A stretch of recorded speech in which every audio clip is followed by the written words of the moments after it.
Dantewada SP को गोपनीय सूचना के आधार पर नक्सली की सूचना मिली और उस आधार पर यहाँ से हमारे डीआरजी जवान की 2 टुकड़ियाँ गई थी।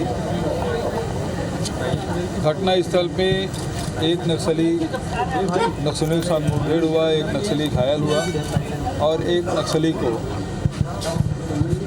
पकड़ लिए और घायल नक्सली और जो जिन्हें गिरफ्तार किया गया था उसको लेकर वापस आ रहे थे और एयरपोर्ट के पास आईडी ब्लास्ट हुआ, जिसमें 10 हमारे डीआरजी के जवान और एक सिविलियन की शहादत हुई।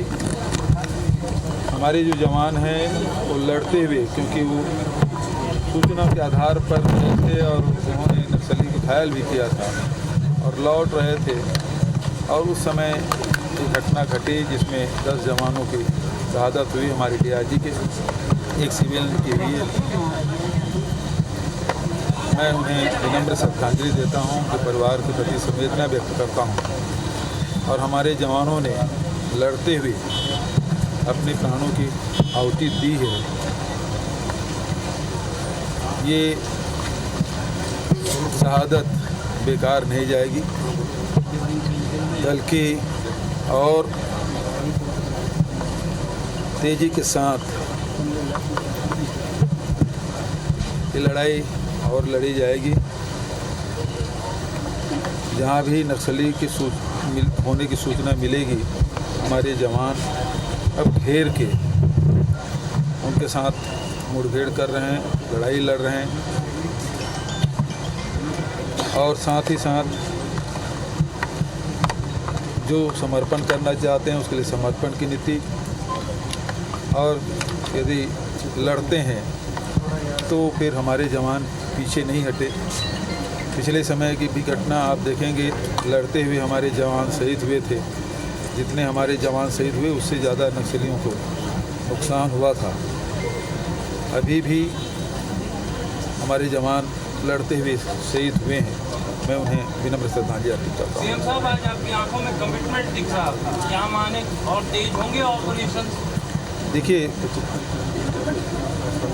इन 4 सालों में आप देखेंगे कि कोर एरिया में 75 कैंप स्थापित किए हैं। पहले तो बफर जोन पे ही कैंप खुलते थे, अब जगरगुंडा जाने के लिए आपको सुकमा जाने की ज़रूरत नहीं है, एरनपुर से भी जा सकते हैं आप, एकदम से धर्मगढ़ और बीजापुर बासागुड़ा से होते हुए जा सकते हैं, सुकमा से दोरनापाल होते हुए आ सकते हैं। तो ये जो एरिया है कुंवरती का, जिसे हिडमा का हेडक्वार्टर कहा जाता है, अब वो लगभग चारों तरफ से घिर चुका है। नेशनल पार्क के एरिया है, अब वो हमारे जवानों के पहुंच के अंदर है। तो अब उसके छुपने की जगह अब इस एरिया में बीजापुर, सुकमा, दंतेवाड़ा में अब नहीं रहा। और जो छोटी छोटी सड़कें हैं वो भी बनाई जा रही है, कैंप खोले जा रहे हैं जनता की सुविधा के लिए। पीडीएस साहब, स्कूल, आंगनबाड़ी केंद्र, वो सारे खोले जा रहे हैं। तो लोगों का विश्वास सरकार के प्रति बढ़ा है और नक्सली लगातार पीछे हटते जा रहे हैं। और आईडी ब्लास्ट घटना लगभग 2 साल बाद हुई है। मैं समझता हूँ कि ये नक्सलियों का हताशा ही है कि उन्होंने इस प्रकार की घटना की। सीएम साहब, बाहर के कैडर नक्सली के लिए भी जो नक्सल नीति के आधार पर जो नीतियाँ बनी हैं, जो जवान शहीद होते हैं या सिविलियन शहीद हो रहे हैं, सबके लिए हमने मुआवजा की व्यवस्था की है, उसके तहत सबको मिलेगा। सरकार अंतिम लड़ाई की बात करती है नक्सलियों के साथ, लेकिन जब जब सरकार बोलती है नक्सलियों के साथ लड़ाई अंतिम है, तब तब नक्सली बड़ी घटना को अंजाम देते हैं। कहीं चूक हो रही है सरकार से या फिर पुलिस से, सुरक्षा बल से? देखिए, जवानों की शहादत तो हुई है, इसे कोई इनकार नहीं कर सकता, लेकिन पहले और अब में बड़ा अंतर आया है। पहले कैंपों पे हमला होता था और जवान अपनी सुरक्षा करते थे।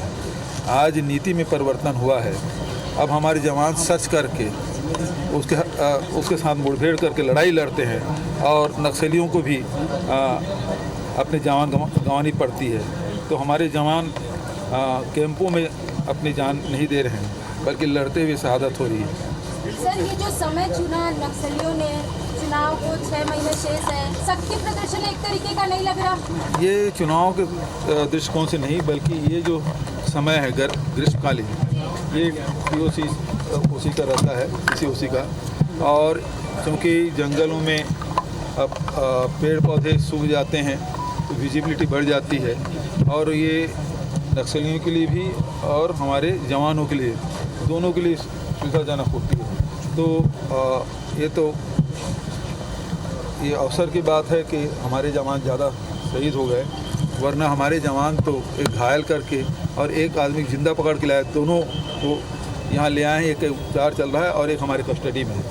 तो ये इस प्रकार घटनाएं पहली बार आप देखेंगे, बहुत समय बाद इस प्रकार घटनाएं घटी कि जंगल में जाके घेर के नक्सलियों को पकड़ के ला रहे हैं।